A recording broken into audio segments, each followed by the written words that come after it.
ഏവർക്കും പ്രഭാത വന്ദനങ്ങൾ. ഇന്നത്തെ നമ്മുടെ ചിന്തയ്ക്കായി ലൂക്കോസിന്റെ സുവിശേഷം 10-ാം അധ്യായം 35-ാമത്തെ വാക്യം. പിറ്റേന്നാൾ അവൻ പുറപ്പെടുമ്പോൾ 2 വെള്ളിക്കാശ് എടുത്ത് വഴിയമ്പലക്കാരന് കൊടുത്തു. ഇവനെ രക്ഷ ചെയ്യണം, അധികം വല്ലതും ചെലവിട്ടാൽ ഞാൻ മടങ്ങി വരുമ്പോൾ തന്നുകൊള്ളാമെന്ന് അവനോട് പറഞ്ഞു. പ്രിയമുള്ളവരെ, യേശു ഈ ഉപമ പറഞ്ഞിട്ട് 2000 വർഷങ്ങൾ പിന്നിട്ടിരിക്കുകയാണ്. ഇപ്പോഴും ഈ കഥയുടെ സാരാംശം അല്ലെങ്കിൽ ഇതിന്റെ സുഗന്ധം കെട്ടടങ്ങിയിട്ടില്ല. ഈ കഥയിലൂടെയുള്ള അതിന്റെ വാസന ലോകമെമ്പാടും കഴിഞ്ഞ 20 നൂറ്റാണ്ടിലധികമായി പരിലസിച്ചുകൊണ്ടിരിക്കുകയാണ്. നാം ഇന്ന് ലോകത്താകമാനം കാണുന്ന ക്രിസ്തീയ സാമൂഹിക സേവനങ്ങളും മറ്റ് ചാരിറ്റി വർക്ക്സുകളും ജീവകാരുണ്യ പ്രവർത്തനങ്ങളും പല ക്രിസ്ത്യൻ NGOസും ഇപ്രകാരം ലോകത്തിന് ചെയ്യുന്ന ശുശ്രൂഷകൾ, അതിന് പിന്നിലൊരു ആശയം ഈ നല്ല ശമരിക്കാരൻ്റെ ശുശ്രൂഷയാണ്. ഇന്നലെ നാം സമാനമായ ഒരു വിഷയമാണ് ചിന്തിച്ചത്. വളരെ നിശബ്ദമായി ചെയ്യുന്ന ഒരു ശുശ്രൂഷ. ഇവിടെ ആരവാരങ്ങളോ ഉച്ചഭാഷണികളോ കൊട്ടിഘോഷങ്ങളോ പ്രഖ്യാപനങ്ങളോ ഒന്നും വിളംബരം ചെയ്യുന്നതായി നാം കാണുന്നില്ല. ഏകദേശം 12 കൂട്ടം കാര്യങ്ങൾ ഈ ശമരിയക്കാരൻ മുറിവേറ്റ വ്യക്തിക്ക് വേണ്ടി ചെയ്തു. ഒരു കാര്യം മാത്രം ചെയ്യാമെന്ന് പറഞ്ഞു. അതാണ് 35-ാമത്തെ വാക്യത്തിൽ നാം വായിച്ചത്. പ്രിയരെ, കർത്താവ് പറഞ്ഞ നല്ല കൂട്ടുകാരൻ, നല്ല അയൽക്കാരൻ, നല്ല സ്നേഹിതൻ ആരാണെന്നുള്ള ന്യായശാസ്ത്രിയുടെ ചോദ്യത്തിന് കർത്താവ് നൽകിയ മറുപടിയാണ് ഈ ഉപമ. നാം ധാരാളം സന്ദേശങ്ങൾ ഇതിലൂടെ കേട്ടിട്ടുണ്ട്. പക്ഷെ എൻ്റെ ചിന്ത മറ്റൊരു തരത്തിലാണ്. യാതൊരു പരസ്യങ്ങളുടെ പെരുമ്പുറ മുഴക്കാതെ, താൻ ചെയ്തൊന്നും ലോകത്തോട് വിളിച്ചു പറയാതെ, സമൂഹത്തിൻ്റെ പ്രശംസയ്ക്കും ആശംസയ്ക്കും വേണ്ടി നിന്നു കൊടുക്കാതെ, മുറിവേറ്റ ഒരുവിന് വേണ്ടി വളരെ സാവധാനതയോടെ നിശബ്ദതയോടെ ആരവാരവുമില്ലാതെ താൻ ചെയ്യുന്ന ശുശ്രൂഷ ഇന്നും പ്രിയമുള്ളവരെ ലോകത്തോട് സംസാരിച്ചുകൊണ്ടേയിരിക്കുക. വലങ്കൈ ചെയ്യുന്നത് ഇടങ്കൈ അറിയരുത് എന്നുള്ള പ്രമാണം ഇവിടെ അന്വർത്ഥമാകുകയാണ്. കർത്താവായ യേശു പറഞ്ഞ ഈ ഉപമയിൽ ഇവിടെ മുറിവേറ്റ വ്യക്തിയും ശമരിയക്കാരനും മാത്രമല്ല ഉള്ളത്, മറ്റു പലരുമുണ്ട്. കർത്താവിനോട് ചോദ്യം ചോദിച്ച ന്യായശാസ്ത്രിയുണ്ട്. അദ്ദേഹത്തിന് ഇതൊരു കഥയാണ്, കേട്ടുകൊണ്ടിരിക്കാൻ പറ്റിയ നല്ല ഒരു സാരാംശമുള്ള ഒരു കഥ. ഇവിടെ കള്ളന്മാരുണ്ട്. ഈ വഴിയാത്രയിൽ ആരെയും ആക്രമിച്ച് കീഴ്പ്പെടുത്തി അപഹരിക്കുന്ന കള്ളന്മാർ, അവർക്ക് മറ്റുള്ളവരെല്ലാം ഒരു ഉപഭോഗ വസ്തുവാണ്. കള്ളന്മാർ എപ്പോഴും ഉപദ്രവിക്കുകയും മോഷ്ടിക്കുകയും ചെയ്യുന്നു. അടുത്തത്, ഈ വഴിയാത്രയിൽ യാത്രികരായ ഒരു യഹൂദനുണ്ട്, പുരോഹിതനുണ്ട്, ലേവ്യനുണ്ട്, ശമരിയക്കാരനുണ്ട്, വഴിയമ്പലത്തിന്റെ ഉടമസ്ഥൻ അല്ലെങ്കിൽ ഈ സത്രക്കാരനുണ്ട്. ഇവിടെ വിവിധ വേഷകളിൽ അവരവരുടെ റോളുകൾ നന്നായി നിർവഹിക്കുന്ന ധാരാളം പ്രിയമുള്ളവർ ഈ കഥയിലുണ്ട്. ന്യായശാസ്ത്രയ്ക്ക് ഇത് എന്നും കേട്ടുകൊണ്ടിരിക്കുവാൻ നല്ല ഒരു കഥ പോലെയുള്ളൂ. അവർക്ക് നഷ്ടപ്പെടുവാനോ ചെലവിടുവാനോ ചെലവാക്കുവാനോ പങ്കുവെക്കുവാനോ ഒന്നുമില്ല. കള്ളന്മാരുടെ പ്രത്യേകത അപഹരിക്കുക, പിടിച്ചുപറിക്കുക എന്ന് മാത്രമേ ഉള്ളൂ. ഇതുവഴി യാത്രയ്ക്ക് പോയ യഹൂദനായ ഈ വ്യക്തിക്ക് എല്ലാം നഷ്ടപ്പെടുവാനേ ഉള്ളൂ. അവനുള്ളതെല്ലാം അപഹരിച്ച് അവനെ മുറിവേൽപ്പിച്ച് അർത്ഥപ്രാണനാക്കി അവനെ വിട്ടിട്ട് പോയി. പുരോഹിത ലേവ്യനുമുണ്ട്. അവർക്ക് പ്രസംഗമുണ്ട്, പ്രമാണമുണ്ട്, ഉപദേശമുണ്ട്, ധാർമ്മിക സത്യങ്ങൾ അറിയാം, സാമാന്യ മര്യാദകളെക്കുറിച്ച് നന്നായി സംസാരിക്കും. കൂടാതെ അവർ സന്ദേശം പലപ്പോഴും മനസ്സിലവും സ്നേഹവും പരോപകാരമൊക്കെയാണ്. പക്ഷെ അത് കേൾക്കണമെങ്കിൽ ആലയത്തിൽ ചെല്ലണം. എന്നാൽ ഇവിടെ ശുശ്രൂഷ ചെയ്ത നല്ല ശമരിയക്കാരന് മതത്തിനപ്പുറത്ത്, പ്രമാണത്തിനപ്പുറത്ത്, ഉപദേശത്തിനപ്പുറത്ത്, കൽപ്പനയ്ക്കപ്പുറത്ത്, സാരോപദേശങ്ങൾക്കപ്പുറത്ത്, ധാർമ്മിക സത്യങ്ങളുടെ നിയമാവലികൾക്കപ്പുറത്ത് കാണിച്ചു കൊടുക്കുവാനുള്ള പ്രവൃത്തി മാത്രമേ ഉള്ളൂ. ഈ ശമരിയക്കാരൻ എല്ലാം നൽകുന്നു. മുറിവിന് ഒഴിക്കുവാൻ എണ്ണയും, ആന്തരിക മുറിവിന് വേണ്ടിയുള്ള വീഞ്ഞ് കുടിക്കുവാനും എണ്ണ മുറിവിൽ ഒഴിക്കുവാനും. ഏതാനും നിമിഷം താമസിച്ചാൽ അർത്ഥപ്രാണനായ വ്യക്തി രക്തം വാർന്ന് മരിച്ചു വീഴും. പക്ഷെ അതിനു മുമ്പേ മുറിവുകളെ കെട്ടി.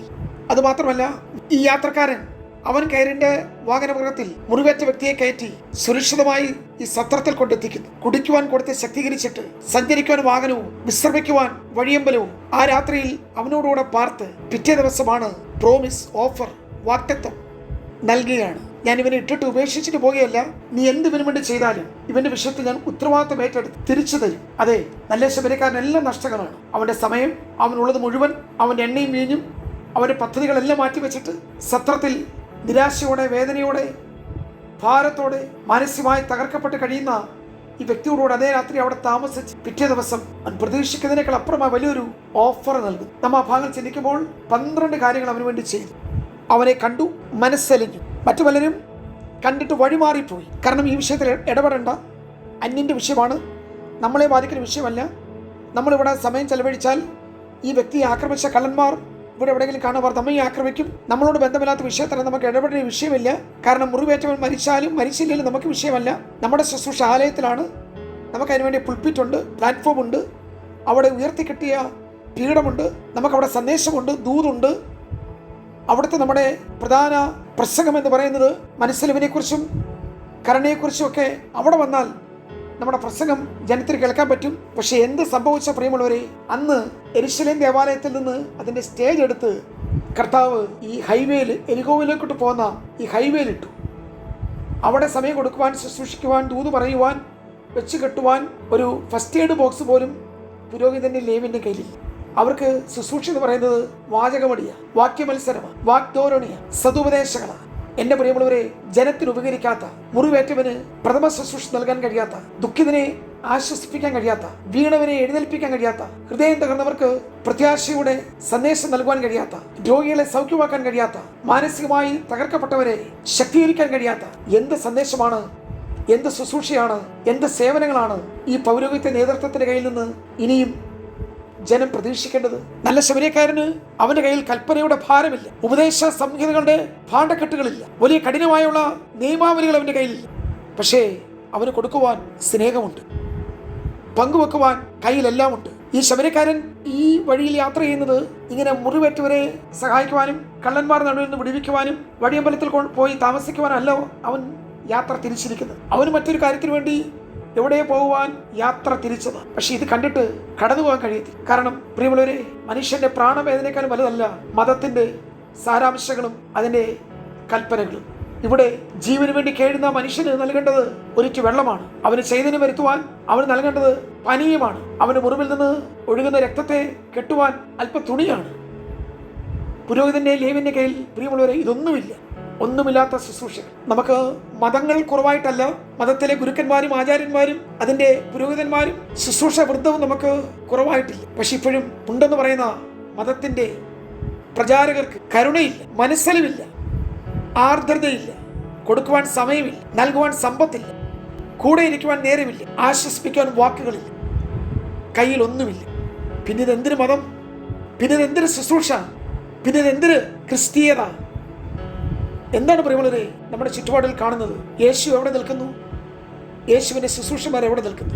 നമ്മുടെ ചുറ്റുപാടിലെല്ലാം ബാഹ്യമായുള്ള മുറിവിനേക്കാളും ആന്തരികമായ മുറിവേറ്റവർ ധാരാളം വേദന കൊണ്ട്, രോഗം കൊണ്ട്, കഷ്ടതകൾ കൊണ്ട്, ക്ലേശങ്ങൾ കൊണ്ട്, കള്ളന്മാരാൽ ആക്രമണങ്ങൾ കൊണ്ട് ഉപേക്ഷിക്കപ്പെട്ടവർ, അനാഥമാക്കപ്പെട്ടവർ, ഏകാന്തതയിൽ കഴിയുന്നവർ, ആരും സഹായിക്കാനില്ലാത്തവർ, മരണത്തോട് മല്ലിട്ട് കഴിയുന്നവർ, ഒറ്റപ്പെട്ടവർ, തിരസ്കരിക്കപ്പെട്ടവർ, അനാഥമാക്കപ്പെട്ടവർ, വേർപാട് ദുഃഖത്തിൽ കഴിയുന്നവർ. പ്രിയമുള്ളവരെ, ഇവരെ കാണുന്നത്, ഇവരെ കേൾക്കുന്നത്, ഇവരെ അറിയുന്നത്, ഇവരോടുകൂടെ അല്പസമയം സ്പെൻഡ് ചെയ്യുന്നത്, അവർക്ക് വേണ്ടി സമയം നൽകുന്നത്, അവരെ ഒന്ന് സ്പർശിക്കുന്നത്, അവരെ ഒന്ന് മനസ്സിലാക്കുന്നത്, അതാണ് പ്രിയമുള്ളവരെ വലിയ ശുശ്രൂഷ. 12 കൂട്ടം കാര്യങ്ങൾ ചെയ്തു, ഒരു കാര്യം ചെയ്യാമെന്ന് പറയും. നാം ആണെങ്കിൽ നേരെ തിരിച്ചാണ്. ഒരു കാര്യം ചെയ്തിട്ട് 12 കൂട്ടം കാര്യങ്ങൾ ചെയ്യാമെന്ന് ഓഫർ കൊടുക്കും, എന്നിട്ടൊന്നും ചെയ്യത്തില്ല. 2 വെള്ളിക്കാശ് കൊടുക്കാൻ പണവുമുണ്ട്. ഈ ശബരിക്കാരുടെ എല്ലാം ഉണ്ട്. അല്ലാതെ വഴിയമ്പലക്കാരുടെ അടുക്കൽ വന്നിട്ട് ഞാൻ ഇത്രയും ചെയ്ത് ബാക്കി നീ ചെയ്യാൻ പറഞ്ഞിട്ട് അവനെ ഉപേക്ഷിച്ചിട്ട് പോകുകയല്ല, അവനോടുകൂടെ രാത്രിയിൽ പിറ്റേന്നാൾ ഉത്തരവാദിത്വം പരമേൽപ്പിച്ചിട്ട് പോകുന്നു. ഇവന്റെ കാര്യത്തിൽ ഞാൻ ബാക്കി എന്തും ചെയ്തു തീർക്കുവാൻ ബാധ്യസ്ഥനാണ്. നീ ചെയ്യുന്ന എന്ത് ശുശ്രൂഷയ്ക്കും അതിന് പ്രതിഫലം നൽകുവാൻ ഞാൻ തയ്യാറാണ്. പ്രിയമുള്ളവർ, അവിടെ നഷ്ടം ശമരിയക്കാരനേ ഉള്ളൂ.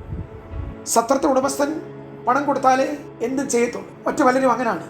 അവർക്ക് എന്ത് ചെയ്യണമെങ്കിലും പണം വേണം. അവർ വഴിയമ്പലം തുറന്നു വെച്ചേക്കുന്നതിനെ പണം മേടിക്കാനാണ്. അവർക്ക് എന്ത് ചെയ്താലും അവരുടെ മാനദണ്ഡം പണമാണ്. അവർ എന്തിനും പണം വസൂലാക്കും. അവർ ഏത് കാര്യത്തിലും പണം ഈടാക്കും. അവർ പണം ആവശ്യപ്പെടും. പക്ഷെ അവിടെയും ശമരിക്കാരൻ പറഞ്ഞത്, നീ വെറുതെ ഒന്നും ചെയ്യണം, ഞാൻ ഇവന് രക്ഷ ചെയ്തു, നീ രക്ഷ ചെയ്യണം, ഞാൻ ഇവനെ പൂർണ്ണമായി രക്ഷിപ്പാൻ മടങ്ങി വരും. ആ വാക്ക് നിങ്ങൾ എവിടെയെങ്കിലും ഓർക്കുന്നുണ്ടോ? പൂർണ്ണമായി നമ്മൾ രക്ഷിക്കും. കർത്താവ് മടങ്ങി വരും. അവൻ രക്ഷിച്ചു, ഇപ്പോഴും രക്ഷിച്ചുകൊണ്ടിരിക്കുന്നു, ഇനി പൂർണ്ണമായി രക്ഷിക്കും. എന്റെ ദൂത് ഞാൻ ഇവിടെ അവസാനിപ്പിക്കാം. ശമരിയക്കാരന്റെ ശുശ്രൂഷ തുടരുകയാണ്. ഇത് കേവലം കഥയല്ല, ന്യായശാസ്ത്രയ്ക്ക് കേട്ടുകൊണ്ടിരിക്കാൻ മാത്രം നല്ലൊരു കഥ. എന്നാൽ പുരോഹിതനും ലേവനും അവോയ്ഡ് ചെയ്യുവാനുള്ള, ഒഴിവാക്കാനുള്ള ഒരു വിഷയം, കള്ളന്മാർക്ക് ആക്രമിക്കാനുള്ള ഒരു വ്യക്തി, വഴിയമ്പലക്കാരന് ശുശ്രൂഷിച്ചിട്ട് പണം അതിന് എണ്ണി മേടിക്കുവാനുള്ള ഒരു വിഷയം, ശമരിയക്കാരനോ എല്ലാം നഷ്ടപ്പെടുത്തുവാനുള്ള ഒരു ജീവിതം. ഈ സന്ദേശങ്ങൾ നിങ്ങൾ ഒന്നുകൂടെ മാറി ചിന്തിക്കും, ജീവിതത്തെ പുനഃപരിശോധിക്കുവാൻ. എന്താണ് പറയുമ്പോൾ നമ്മുടെ ശുശ്രൂഷയും സേവനവും, അവിടെയുള്ള ക്രിസ്ത്യൻ കണ്ടന്റ്, നമ്മുടെ വാല്യൂസ്, ക്രിസ്ത്യൻ വെർച്യൂ, നമ്മുടെ മൊറാലിറ്റി ഈ ലോകത്തോട് രഹസ്യമായി കാണിച്ചു കൊടുക്കും. പരസ്യപ്രഖ്യാപനങ്ങളോ വിളംബരങ്ങളോ കൊട്ടിഘോഷങ്ങളോ ഒന്നും വേണ്ട.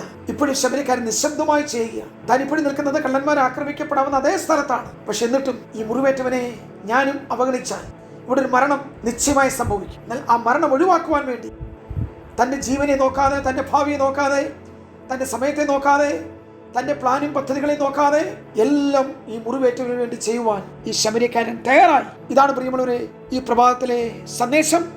ദൈവം നമ്മെ സഹായിക്കട്ടെ. God bless you.